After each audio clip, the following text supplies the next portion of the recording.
And we're back, and the NBA is making waves ahead of the season start. We got a big transaction on our hands. We got Russell Westbrook going to the Washington Wizards for John Wall and a first-round draft pick. Max, what were your first thoughts on this?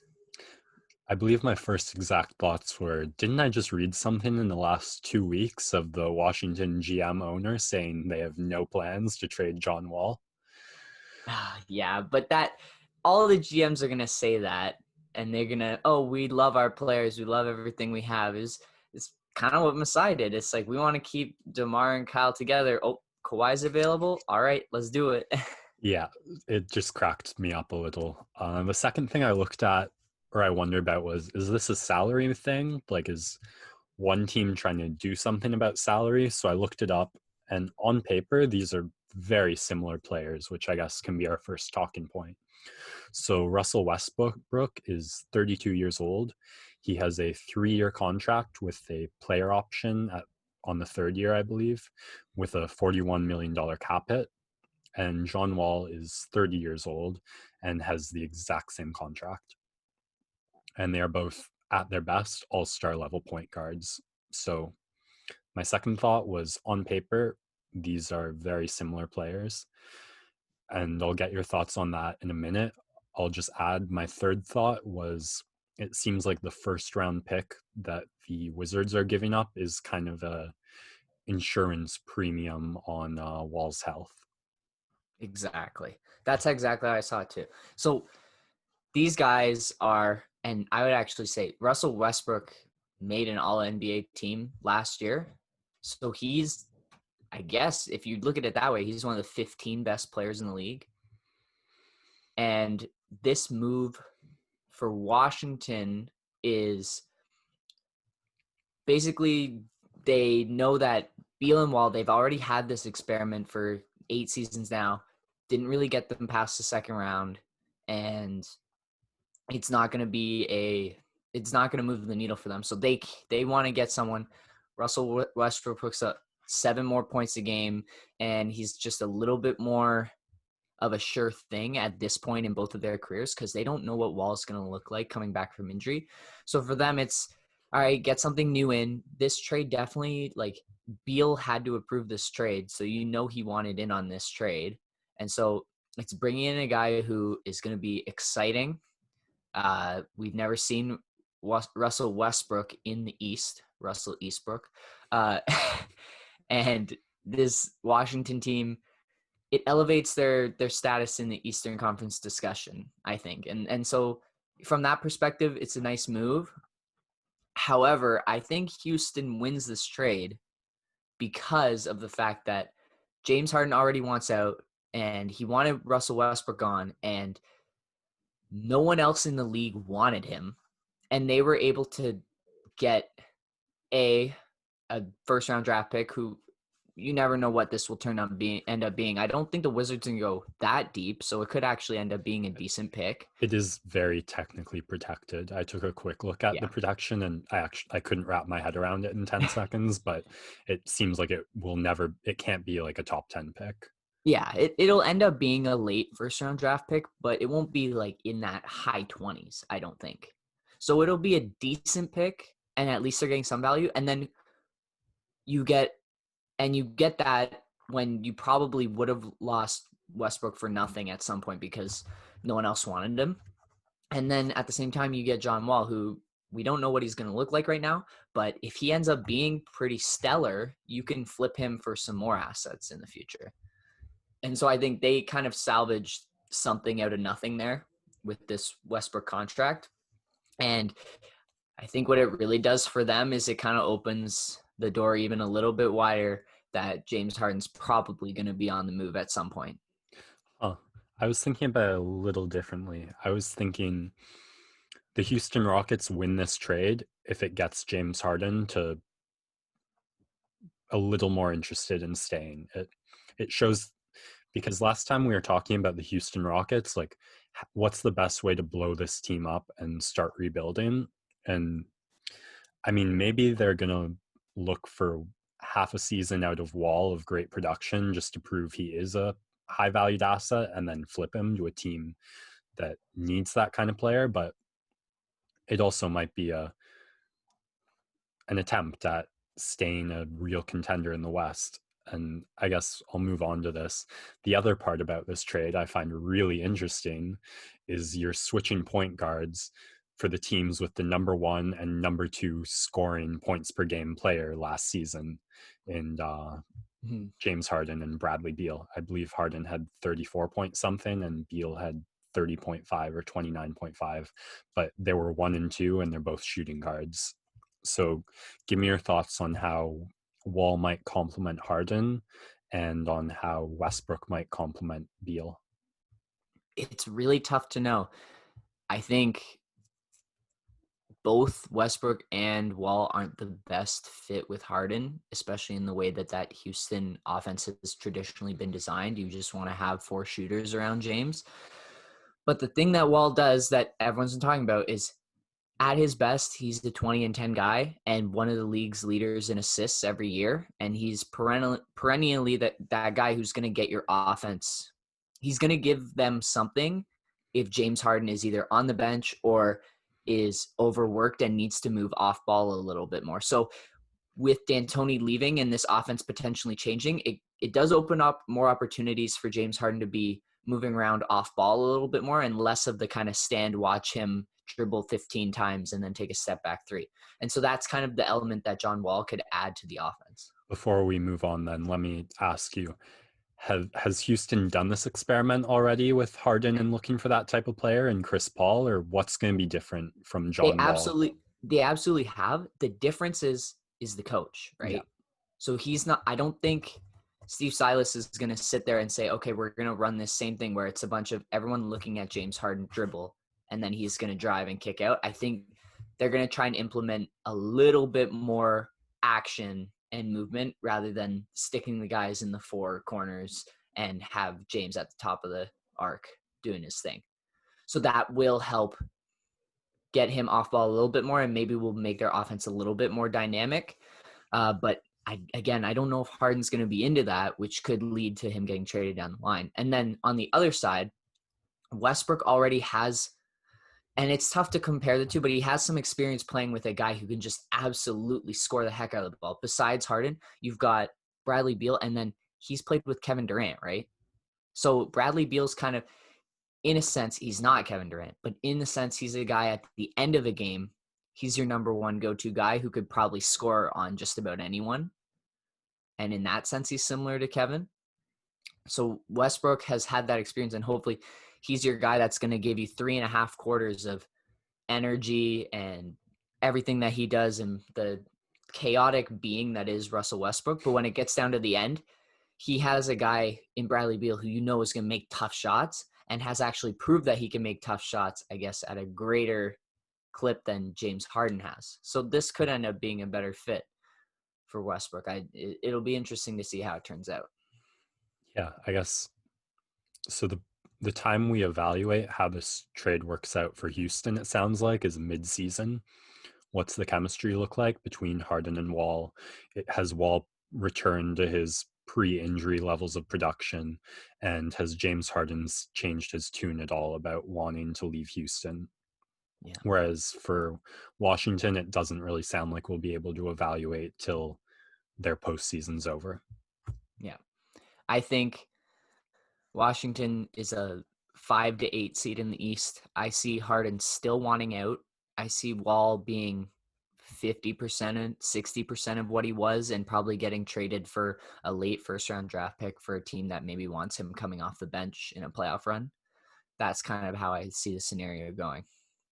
So based off those predictions, who wins this trade, or is it a mutually beneficial to the point you can't pick a clear winner? Yeah, I don't think I can pick a clear winner based off of they both needed a shakeup. Both teams needed to move their respective guy. And so this is kind of almost a prove it trade where it's, hey, we're getting this guy. Hopefully it works out. If it doesn't, we gave it a go. Yeah. Yeah. The other news also taking place with a Western Conference team is we got 2 extensions finally. People were starting to get a little bit worried about Anthony Davis. And then before he signs his extension, out of nowhere, LeBron re-ups 2 years, $85 million. And then Davis follows a couple days later with his 5 years, $190 Supermax contract. Kind of knew it was going to happen, that both these guys were going to stay a little bit longer. And Davis is going to be that future star in LA for many more years to come after LeBron retires. But I think the funniest and most interesting wrinkle about these signings, or at least the LeBron one, is in 2 years. So he's got his 1 year left on his current deal, and then it's 2 years after. So 3 more seasons. And by the time that deal runs out, LeBron James Jr. will be starting college. But the interesting wrinkle is if the NBA changes its rules about the one and done and says guys can come straight out of high school, then LeBron James Jr., that could be his first year in the NBA. So LeBron's contract ends just as Bronny James is starting. So maybe you see LeBron take a minimum veteran deal to play with his son in the NBA, which would be really, really interesting to see. Yeah. Do you think LeBron is at a point where he's big enough that he'll have any influence over the NBA's decision on that one and done? Well, I think it's already in the works because there's just been so much. It seems like the way to go. There's been so much dissent towards college, essentially, where it's you're taking why does college get access to these guys and have to make them play before they go to the NBA just so they can just make $1 billion off of them? And if they're NBA ready, why would they go and not make any money and put themselves at injury risk before making that leap? If they're ready, they should just go there right away. Yeah. The reason that college is there is to prevent some of those guys who go too early and then are out of the league in 2-3 years because they just tried too much too fast. Whereas college gives you some infrastructure where you can develop as a player. And some of the best players spent 4 years in college.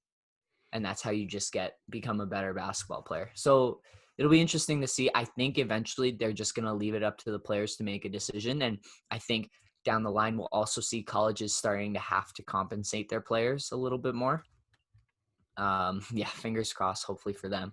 That also would mean NCAA video games, which so hyped for that. Inject that into our veins. Yes, please. NCAA football. I need it back. I need it.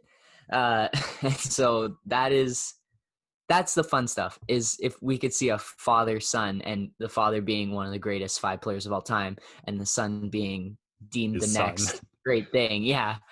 Playing together on a team. It would just be fun to see, And we got Space Jam coming out next year with LeBron's fake son. I think they hired an actor to play his quote unquote son. So it just, I don't know. That's a fun part. That's you watch the NBA for storylines like that. Yeah. And I guess to throw it back to the Lakers, there's not much to talk about, because why would these two men who just carried this historic franchise on their backs to a ring and not look to do the exact same? So it's not really surprising. We know the Lakers seem to be on paper a better team than they were last year. It is going to be interesting to see when LeBron's extension runs out, what that Laker franchise looks like, with Davis being the only superstar on it, and what the post-LeBron Davis Lakers look like. But it's too early to speculate much on that, other than saying it's going to be interesting. Yeah, like LeBron is one of one, right? We have no idea if even when he's 38, he could still be super dominant, because we've never seen anything like him before in terms of how big he is and how he continues to defy like the laws of time and aging. Yeah. So it'll just be fun to see moving forward. Other times scratching his chin going, shit, my usual tricks aren't working. What else has I got in the bag to pull out? It's just the 3 dribbles, pull back, 3 over the big man. He does it every time. They never can seem to predict it. Yeah, it's not about getting the win over Father Time. It's about how much of a fight you can put up, and LeBron's putting up a hell of a one so far. Yeah. All right, the next storyline to get to is a funny one as well. We finally have all three Ball brothers in the NBA, and LeVar prophesized that it would happen, and it has come true. LiAngelo signing a non-guaranteed deal with the Detroit Pistons. And so that means that all three of his sons in the league, of course, with Lonzo in New Orleans and LaMelo just being drafted by Charlotte. And no matter how much you may hate the guy or his sons or whatever, they're goofy, you got to respect the fact that he managed to develop and have three of his kids in the league, and it's the Ball brothers, and then you got the Holiday brothers as well with Drew, Aaron, and Justin. So there's just kind of a cool shout out to see, and it's not a very common thing to see in pro sports. Yeah, I mean, you have to instill an absolute love, dedication, and passion. And we'll see how the Ball brothers do over the next 10 years in the NBA. The results of that, or that will tell us how much of those three qualities they carry. But so far, so good, and so far, so impressive. Yeah. All right. Now that we've gotten through some of the major storylines, we'll just briefly touch on a tiny Raptors update. So they have re-signed O'Shea Brissett to a two-way contract. And then for their tryout roster moving forward at the beginning 21 season, they signed Henry Ellenson, Elise Johnson, and Yuto Watanabe, who will all kind of be competing with Brissett for that 15th spot on the roster. And I think it's Brissett's to lose. He's shown some flashes. He's got a great NBA body, being 6'8", 210, and I like what I saw out of him in his limited role, and maybe he can develop a little bit and provide some backup 4 minutes behind Pascal or OG. And it's just nice that they have some competition coming in. Besides that, they locked up Flynn and Harris to their rookie deals. Harris on a two-way, so he'll be playing a lot of time in the G League. But not too much to say in terms of that. I think Brissett's going to have some decent competition because these guys have played in the G League and a couple of stints on and off in the NBA. There's not much to really go into here. No, we'll keep our eyes on the whatever we can get out of training camp and preseason, and keep everyone updated on what we see based on that. Absolutely. All right, we're going to take a quick break, and when we come back, I'm just going to talk a little bit more because I'm so happy about this upcoming draft of what I've been seeing from some of these college prospects. Owen, we've talked about the NBA, but the basketball talk isn't quite out of our system. And luckily, you've been following the college level, and you're very interested, hyped about this 2021 draft, as many people are. So, in the last week, tell me what you've seen from that. Yeah, so just some quick updates. Of course, my current number one, Cade Cunningham, had another game with the Oklahoma State Cowboys, and they played Marquette. He put up 15 points, 6 rebounds, 2 assists, and 3 steals.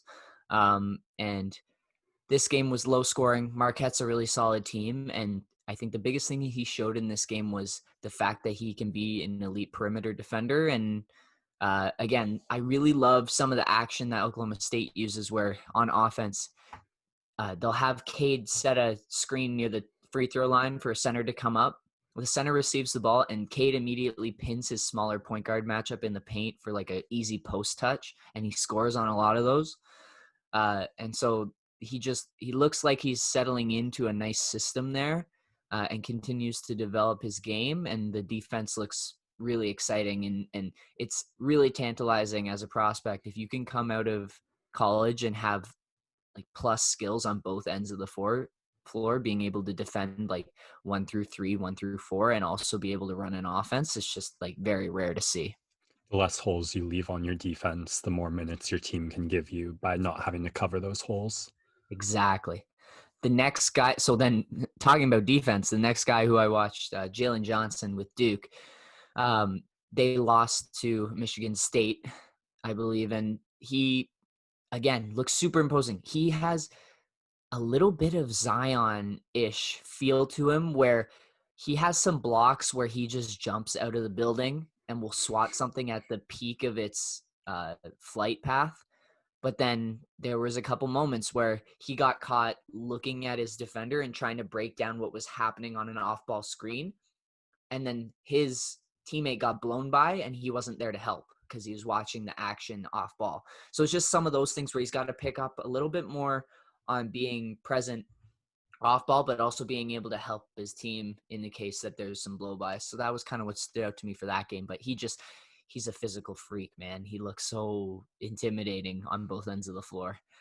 The next guy is Zaire Williams with Stanford, is really starting to give some attention to that program. And he just is another like lengthy wing. He blocked a 3-point attempt in this game and then had this beautiful steal in the passing lane.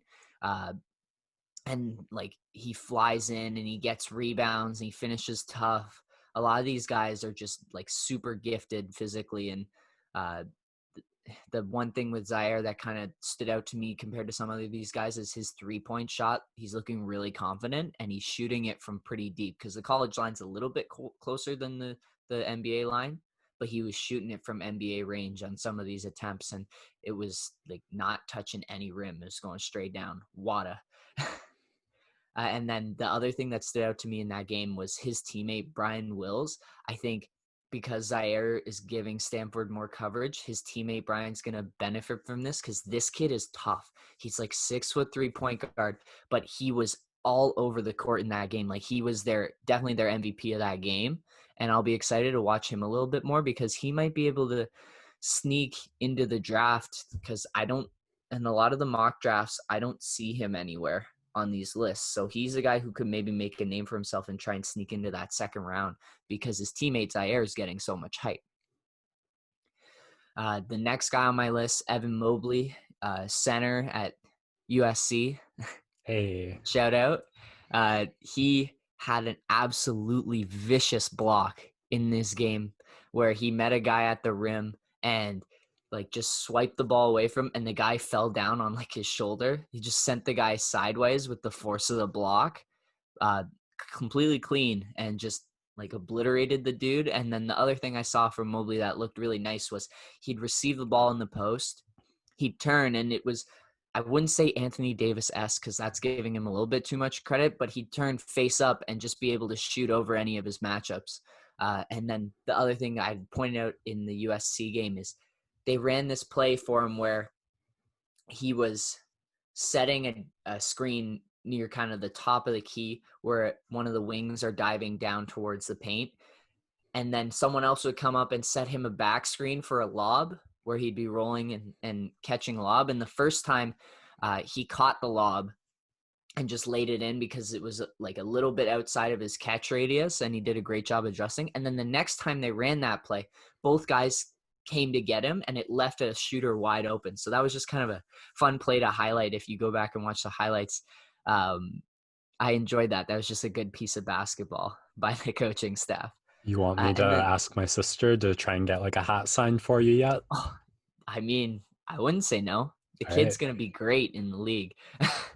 And then the final prospect I have who is just in some mock drafts, they have him late in the top 10, but some of them he's number 1 is this kid, Jalen Suggs. And he's on the number 1 ranked team in the nation, Gonzaga. So that obviously is going to help him because his teammates are just a higher quality than some of these other guys in the NCAA. But like he looked ready for the pros in high school. There's a game. So he went to Minnehaha High School and he played against like Bronny James Jr., BJ Boston, and like one other of these guys who are all on Sierra Canyon together. And he like just dominated them. And he's like 6'4". He is super explosive. He's flying up and blocking centers on like rolls and stuff. He just flies in there. And he just shows like he looks the most complete out of any guy that I've seen in this draft. Like just the passing is fantastic. He finishes with contact around the rim. He can get up there. He moves his feet on defense. So just he looks like to be a great all-around prospect. And I think the quality level of guards moving forward is going to be so high in the NBA. Like everyone's just getting more talented with the ball. Everyone's getting more talented with their playmaking. There's just the level of guard play moving forward is going to be so deep. And it's so exciting to see some of these guys because that's what you want in the NBA. You want guys who, when they get the ball, they're not just going to stand around and look for someone to pass it to. They're guys who can do something exciting and create their own shot. So that, like, every game I watch, one of these guys has a just ridiculous highlight play, and it's been fun to follow them so far early on in their college careers. It's fun to hear you give the recaps of those followings, bud. My pleasure. All right, we'll take another break, and when we come back, we will have our first ever hockey segment on this podcast.